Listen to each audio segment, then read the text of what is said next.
आज हम जिस टॉपिक पे बात कर रहे हैं वो है हाइपरटेंशन, जिसको उर्फ़ आम में हाई ब्लड प्रेशर भी कहा जाता है।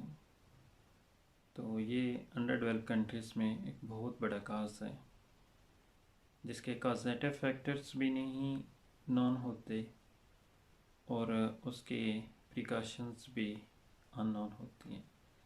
लेकिन डेवलप्ड कंट्रीज़ जो हैं उनमें टेक्नोलॉजीज़ और एजुकेशन का रेट ज़्यादा होने की वजह से पर्सन मेडिकल अवेयरनेस रखते हैं और फिर वो बड़ी से बड़ी डिजीज़ और बीमारियों से बच जाते हैं। मोस्टली लोग चेकअप के लिए डॉक्टर्स के पास जाते हैं, प्रेस्क्रिप्शन पे लिखा होता है HTN और साथ उनकी मेडिसिन लिखी होती है। लेकिन मेडिसिन खाने के बाद वो पर्सन ठीक तो हो जाते हैं, उस पेशेंट को बेहतरी तो महसूस होती है, लेकिन उसे ये कभी भी पता नहीं चलता कि वो किस बीमारी में शिकार था। तो हमारी इस वीडियो को बनाने का मकसद उन लोगों को एजुकेट करना है जो कि बेसिक्स हेल्थ के इश्यूज से बाखबर नहीं होते, नाशना होते हैं। उनको एजुकेट करने से हमें ये एक एडवांटेज होगा कि वो काफ़ी बीमारियों से महफूज रह सकेंगे।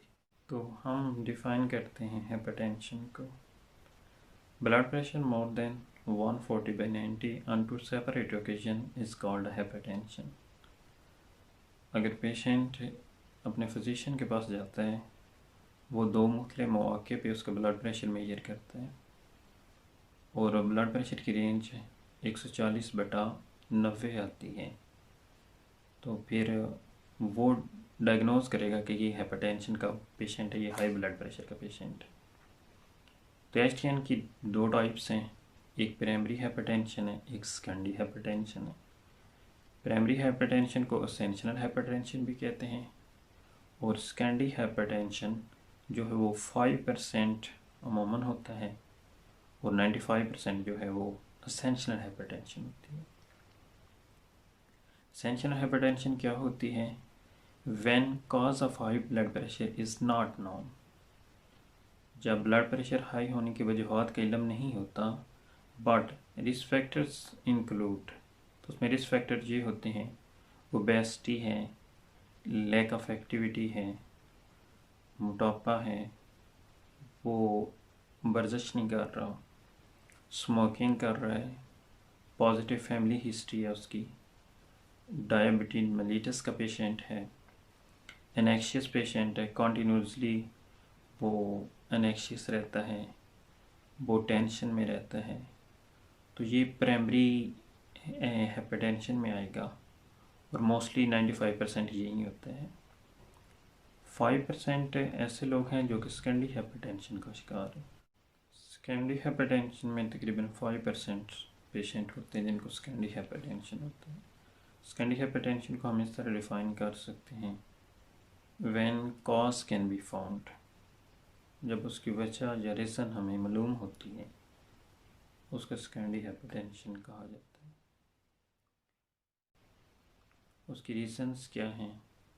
रीनल डिजीज़ है, उसमें रीनल फेलियर हो जाता है, रीनल आर्टरी स्टेनोसिस हो जाता है, गैस्ट्रेशनल हाइपरटेंशन होती है, ड्रग्स फॉर एग्जांपल कॉर्टिकोस्टेरॉइड्स का लेना, NSAIDs को यूज़ करना, एंडोक्राइन डिजीज़ होती है, फॉर एग्जांपल हाइपोथायराइडिज्म है, कुशिंग डिजीज़ है। तो फिर ये सेकेंडरी हाइपरटेंशन के ये कॉजेज़ हैं। ये फैक्टर्स एक ऐसे हैं जिसके नतीजे में पेशेंट जो है वो सेकेंडरी हाइपरटेंशन को लीड करेगा। अब स्टेजेस हैं हाइपरटेंशन की स्टेजेस जो हैं उनमें प्री हाइपरटेंशन है, माइल्ड हाइपरटेंशन है, मॉडरेट हाइपरटेंशन है और सीवियर हाइपरटेंशन है।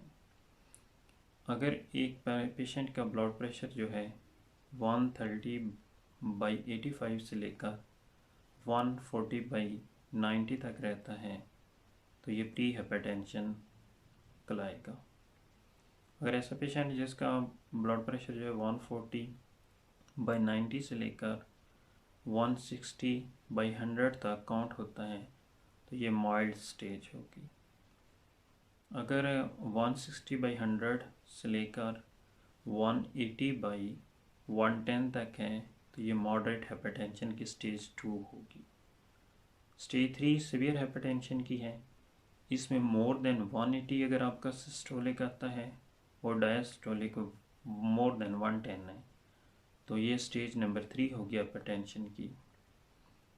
अब हम देखते हैं कि कॉम्प्लिकेशंस क्या हैं हाइपरटेंशन में।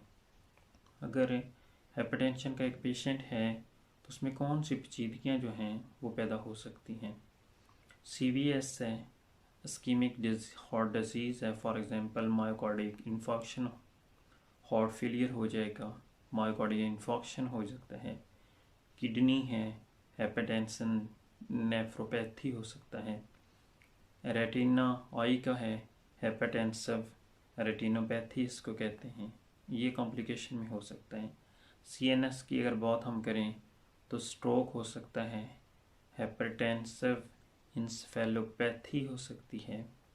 तो इसके बाद हम ये है क्लिनिकल फीचर्स की तरफ आते हैं। Usually hypertension is a symptom free. It may cause headache, कुछ पेशेंट में उनके सर का दर्द होता है, irritability. It may present with one or more of its complication, for example stroke, MI, impaired vision, hypertensive encephalopathy, impaired consciousness, headache, vomiting, impaired vision। अब investigate इसको किस तरह किया जाता है।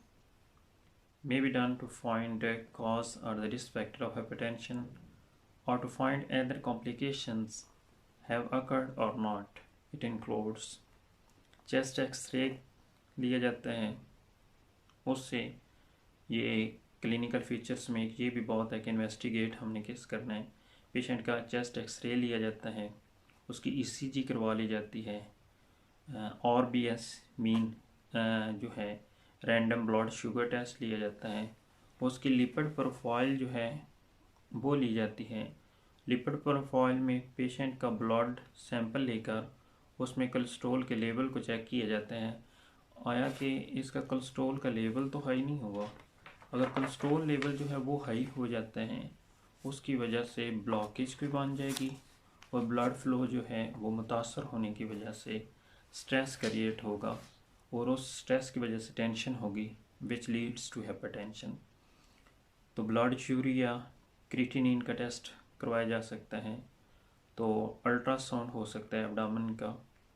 अब ट्रीटमेंट की तरफ आते हैं कि हाइपरटेंशन की ट्रीटमेंट को किस तरह किया जाता है।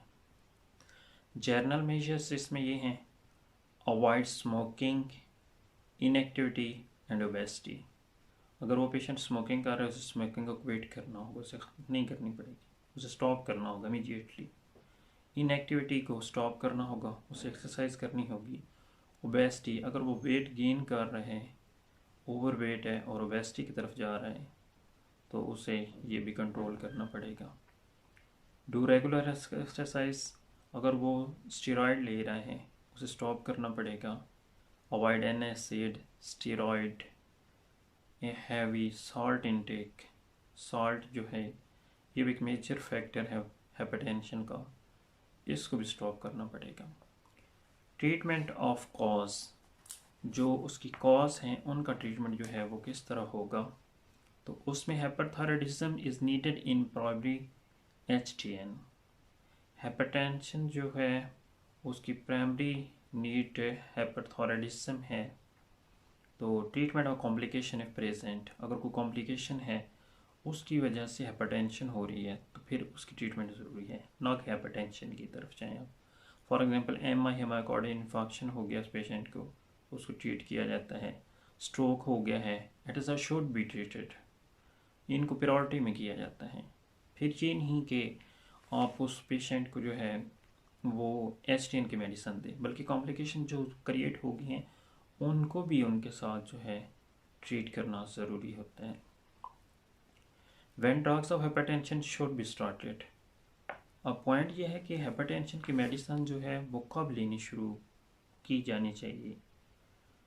When patient has diabetes mellitus, जब पेशेंट जो है वो शुगर का है और एंड ऑर्गन डैमेज, कॉम्प्लिकेशन की तरफ हो गया, उसके ऑर्गन डैमेज हो गए हैं, drug should be started even in pre hypertension stage.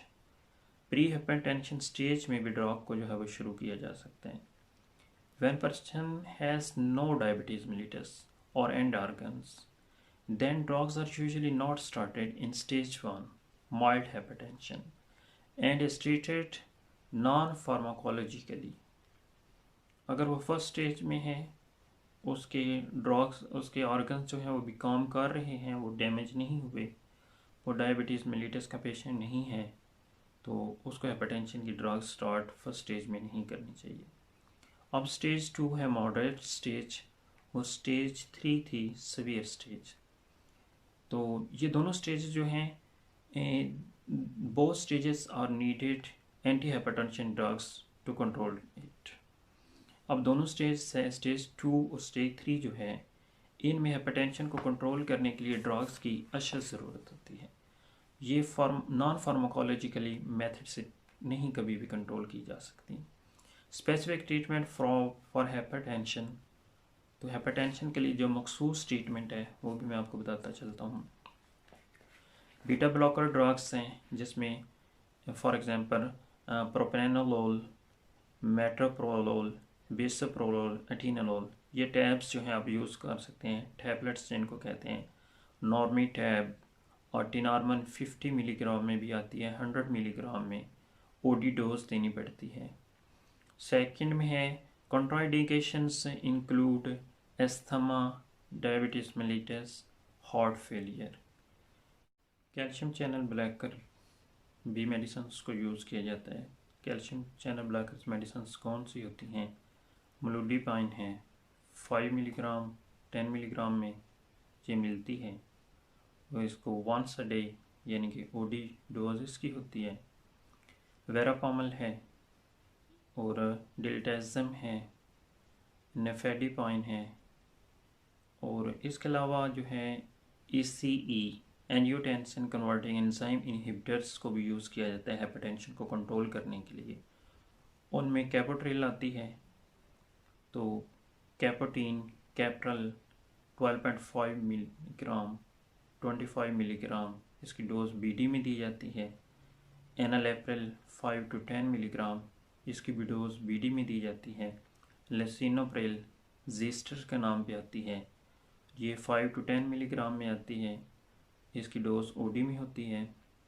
इसके अलावा डायूरेटिक्स भी दिए जाते हैं हाइपरटेंशन को कंट्रोल करने के लिए, जैसा कि फ्रूसेमाइड फार्मूला में ब्रांड इनका आता है लासिक्स, लेसोराइड, स्पेरोमेट, once a day OD dose इनकी होती है।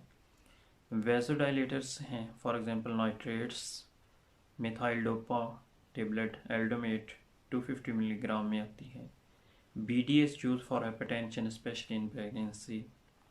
angiotensin 2 blockers for example losartan tablet आती है, ये ब्रांड नेम इजी के डे के नाम पे, इसकी डोज होती है वंस डेली यानी OD में।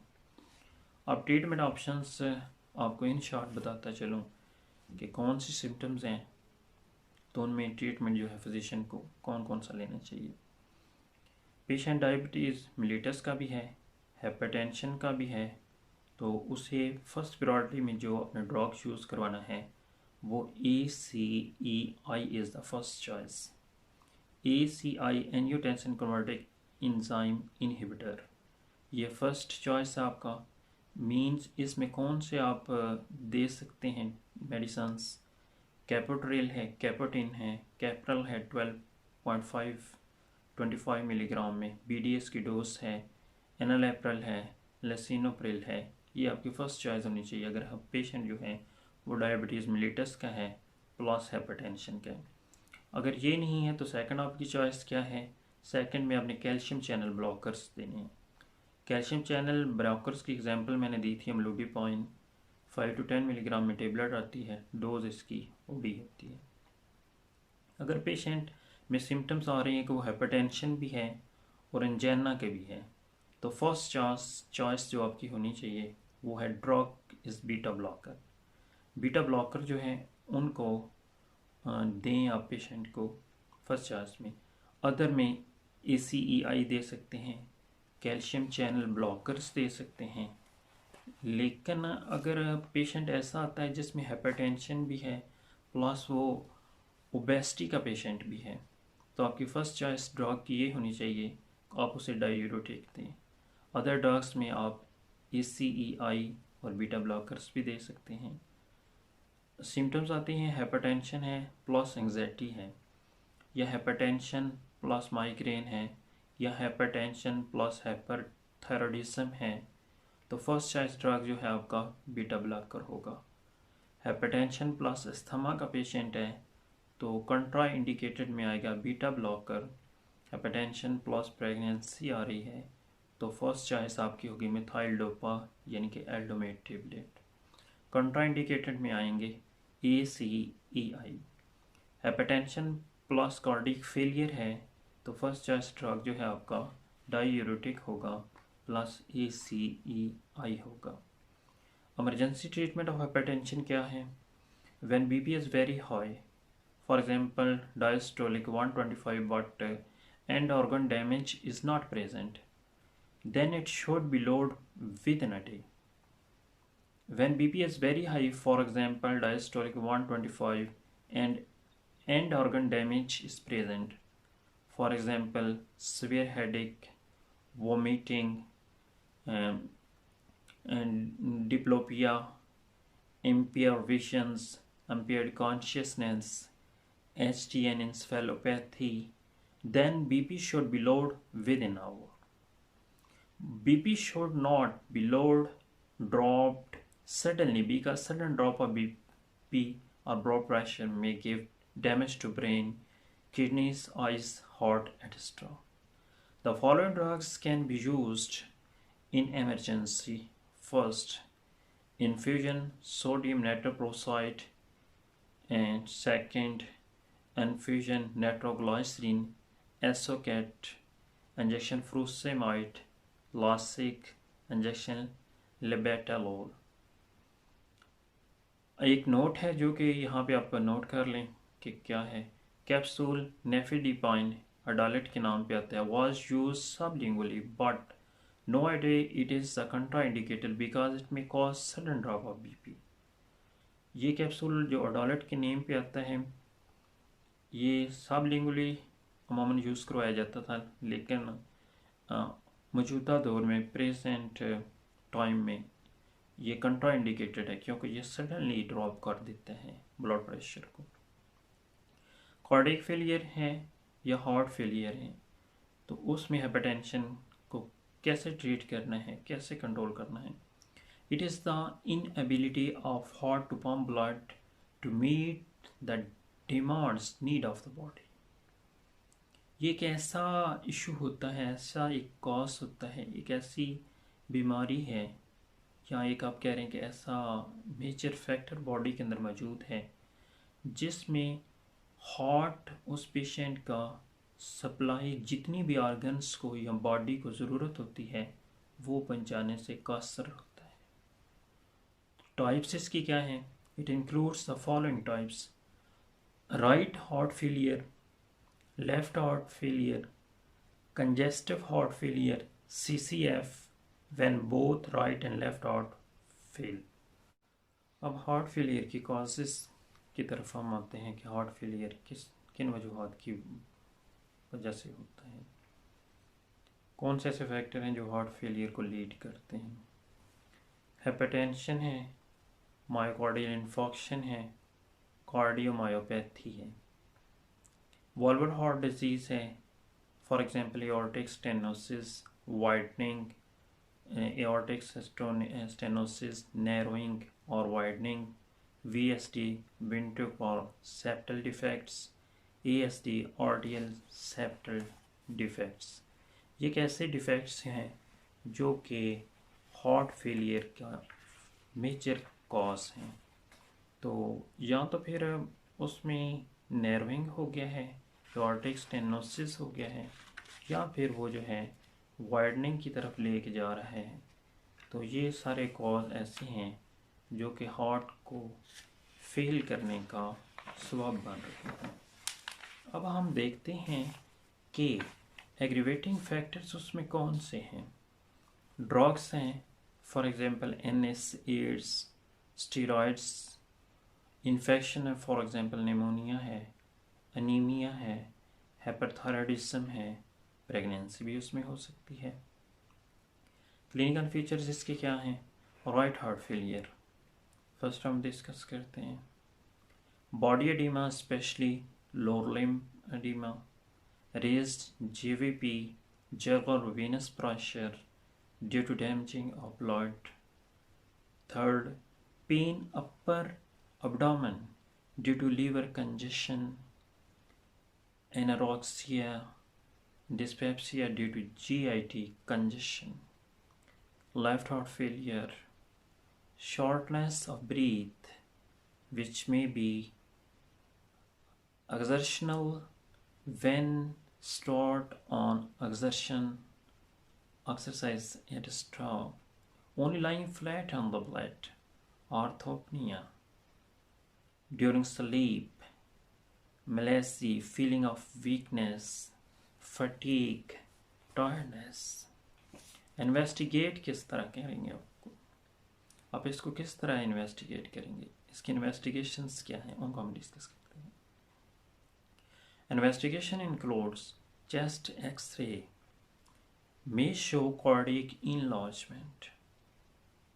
Echocardiography, it means examination of heart by echo machine, may show cardiac AST, VST, ventricular function, state of valves. ECG, electrocardiography, it is the recording of electric current of heart. It may show cardiac enlargement.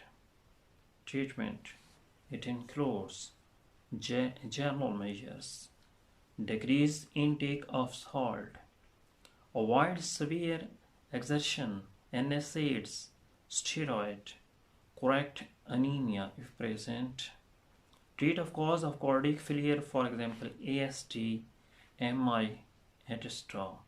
Drug treatment of cardiac failure. Drugs used for cardiac failure are diuretics, furosemide, amyloid, Lasix, laceroid, spironolactone, 1 tablet at morning. ACE inhibitors, for example, Capitril BD, enalapril OD, lisinopril Zister, OD dose में देंगे। तो losartan potassium for example ECT, इसकी dose ED है। Antagonist of angiotensin 2 receptor. Vasodilators for example nitrates, nitroglycerin और glyceryl nitrate, isosorbide, mononitrate, isosorbide, dinitrate. इसके अलावा आप दे सकते हैं उस पेशेंट को डाइजेक्सन और dopamine in severe cause, for example tablet Lanoxin 0.25 milligram, dose इसकी होगी OD।